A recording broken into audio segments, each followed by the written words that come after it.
Սովորական ավտոբուսի վարորդ, սիրողական երաժիշտ ռոք խմբում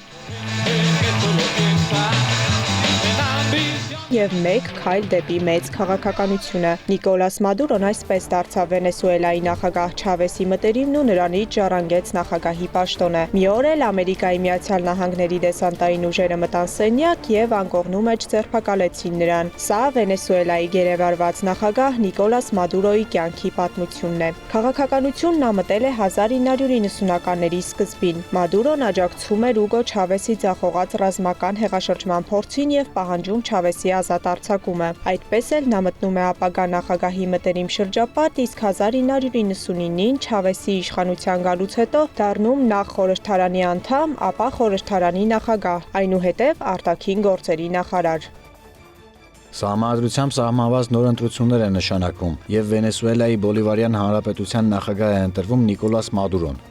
2013-ի ընտրություններին ընդառաջ Չավեսը իր բացահայտ աջակցությունն է հայտնում Մադուրոյին։ Մարտի 5-ին նա մահանում է քաղցկեղից իր թեկնածուին թողնելով նավթային ամենամեծ պաշարներն ունեցող Վենեսուելան, որի տնտեսական համակարգը կախված էր նույն նավթի բարձր գներից։ Վենեսուելայի նորընտիր նախագահը նավթային ընկերության բարձր պաշտոններում նշանակում էր իր մտերիմներին, ինչը ավելի էր խորացնում կառավարման խնդիրներն ու նպաստում տնտեսության փլուզմանը։ Հետագայում վենեսուելական նավթի վրա Ամերիկայի Միացյալ Նահանգները սահմանեց պատժամիջոցներ, արգելելով դրա մատակարարումը ԱՄՆ։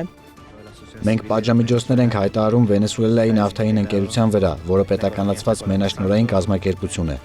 Հիպերինֆլյացիա, սննդի ու դեղերի խիստ պակաս, աղքատության թվի աճ, պատմության մեծագույն արտագաղթներից մեկը։ Վենեսուելայի վերջին տասնամյակը նման ձևով կարելի է բնորոշել։ 2018-ից մինչև 2021 թվականը Վենեսուելայի ազգային արժույթ բոլիվարից հանվեց 11-0, արժույթը փաստացի վերածելով թափոնի։ 2018 թվականին Վենեսուելայում գնաճը հասավ 2 միլիոն տոկոսի։ Մադուրոյի դիետա անունը ստացած սննդային և դեղորայքային ճգնաժամը 2018-ից 19 թվականներին գագաթնակետին հասցրեց դարի մեծագույն արտագաղթերից մեկը։ 7 միլիոն բնակիչ կամ Վենեսուելայի բնակչության 20-ից 25%-ը արտագաղթեց երկրից։ Տնտեսական ճգնաժամը Վենեսուելայում շարունակվում է մինչ օրս։ Չնայած բազմաթիվ պատժամիջոցներին ու ճնշումներին, 2025 թվականի դեկտեմբերին Մադուրոն մերժեց Թրամփի վերջնագիրը լքել պաշտոնն ու արտաքսվել Թուրքիա։